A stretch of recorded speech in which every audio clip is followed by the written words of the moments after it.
Welcome back everyone to yet another Salmon Run video. In my last Salmon report, a lot of you have been complaining that the current amazing rotation in Marooner's Bay is pretty much being ruined by the Big Swig Roller.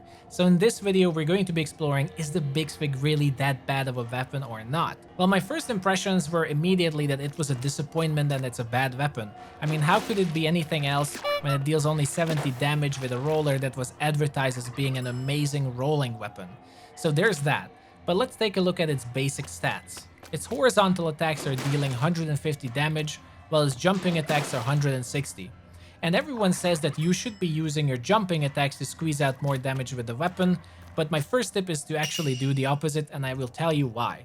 Whether you do horizontal attacks or vertical attacks, it still takes the very same amount of flings to splat all of the bosses and even less a Salmonids, so it just doesn't make any difference. Also, apart from that, horizontal attacks are actually 11 frames faster. You can spam it faster than your jumping attacks. So if you actually want to dish out DPS and splat things fast, I recommend you to just stick to your horizontal attacks. The only exception is against steelheads actually, because your horizontal attacks can't reach them, so it takes 4 swings or 3 swings to splat them. So instead, against them you have to get really close and try to double shot them to be able to blow up their bombs. So there's that. Another trick I would like to introduce you to with the Big Swig is against lesser Salmonids, not so much against bosses. So normally, if you try to roll against a chum, it's going to deal only 70 damage and you won't be able to splat them because of the knockback. And it's especially worse against Quahawks. So here's what you're gonna do instead. You're going to be swinging next to the Quahawk and try to push your roller into it while also turning as much as possible at the same time, trying to confuse the game with your roller's hitbox, and your corner of the weapon is going to deal lots of burst damage to the target without actually getting knocked back. This works wonders, especially against Salmonid hordes. You will take some damage here and there, but if you master this, you can really destroy hordes, especially when you are surrounded. Against bosses, unfortunately, this doesn't work that well, because despite it working here in the training dummy, unfortunately, you just turn back way too much. I think it only works against big shots because they keep running into you, but against lessers, it works wonders, especially if you're surrounded, and you can survive a pretty bad situation where they're all over you instead of getting splatted. Apart from that, even though you cannot roll through normal chums, remember that on special night waves such as the Glowfly Rush waves, chums have less health and every single roller can go through them. So I cannot stress enough how important it is with every single roller to learn slow rolling against Glowfly Rush wave.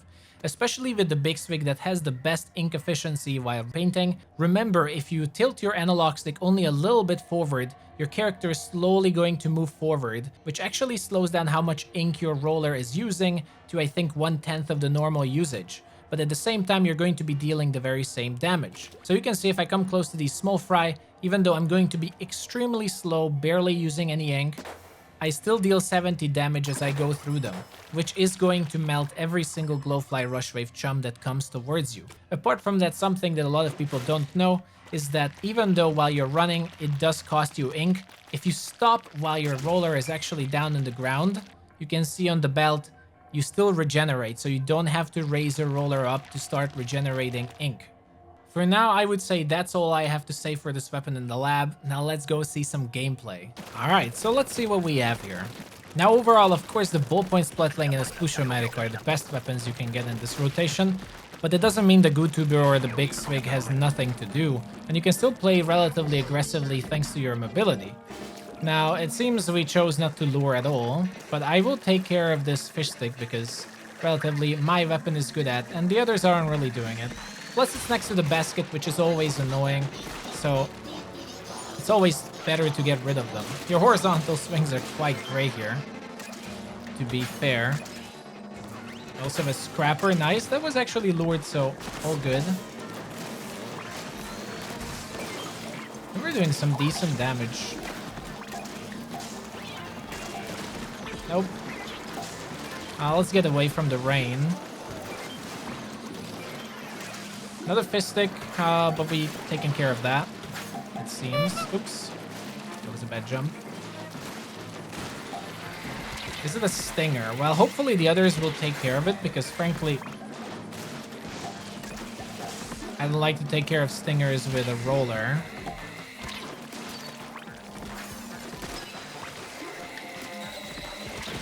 Nice.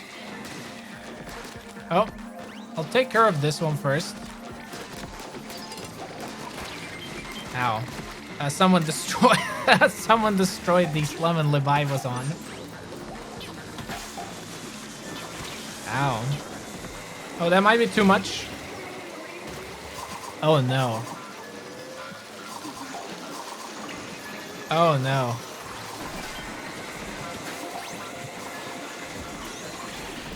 Oh, that was really close. Maybe I should have used my crab there, but overall the end was pretty close there. We got splatted at the same time. Alright, on to the second attempt. So in the previous one, we definitely had some problems with stingers. Let's see what we get this time around. By the way, that whole shift was a victory in the end. I got crab tank again. Ugh. Let's remember to use it this time around. So they're coming from there.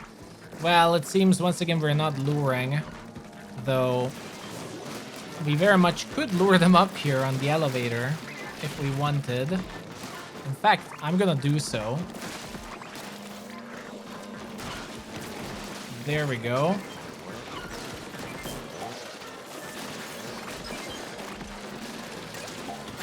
Guess we could lure them closer. But that works too. I'm gonna get this other fish stick. I think with this rotation, taking care of fish sticks with your roller is top priority. The others can do it, but they're not very efficient at it. So I would definitely focus on fish sticks if I could. But sometimes we just have to deal with those lonely stingers from time to time. In which case, we can still do that. Now, it's very important now to recognize... two of them are down. We can get this... Yes. We can get this fella up here. Oh. Paint the flipper floppers. By the way, with a single horizontal swing, you can paint flipper floppers. So make sure to help the team with that. But you can see, Big Swig honestly isn't really held back that much. It's mostly thanks to its mobility. Alright, so here's finally our third shift with the Big Swig. It's actually hard to get this weapon for me whenever I try to specifically create videos. Anyway, in the last two shifts I mostly focused on lessers and fish sticks. And honestly, what you focus on will mostly depend on boss RNG. There's not much you can do here. For now, I definitely want to focus on clearing lessers as much as possible, because we have a very good cover to actually deal with hordes. We can cover a large territory. Also help with that steelhead over there. Oh, I didn't... Yeah, we got an egg lag. I didn't really pick up any eggs there. I'll take care of the fish stick. You know, usual stuff. Get away before the fly fish gets me. Get the revive.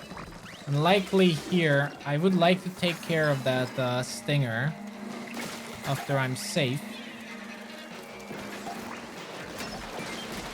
There we go. And go back. We have moss and a scrapper behind me too, which we can help take care of. There we go. I have inkjet. Let's paint the flipper flopper. Well, frankly, I don't think we need the inkjet. It's a little bit hot situation, but we're fine. Otherwise, ooh. Okay, maybe we do want it. Just to be on the safe side. Because I know I can get rid of those stingers and, you know, it's better be safe than sorry. That's pretty much it. Honestly, I think the Big Swig has enough damage that it's not really a huge burden. And as you can see, you can adjust to whichever situation you find yourself in. All in all, I think the Big Swig, while being a relatively weak roller, it's mobile enough and has good painting and range to be versatile that you can help your teammates, especially in lesser salmon at clearing. But I definitely wouldn't say it holds back the current rotation at all.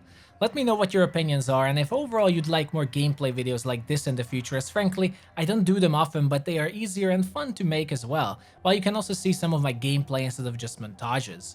Either way, thank you for watching everyone, and I'll see you the next time.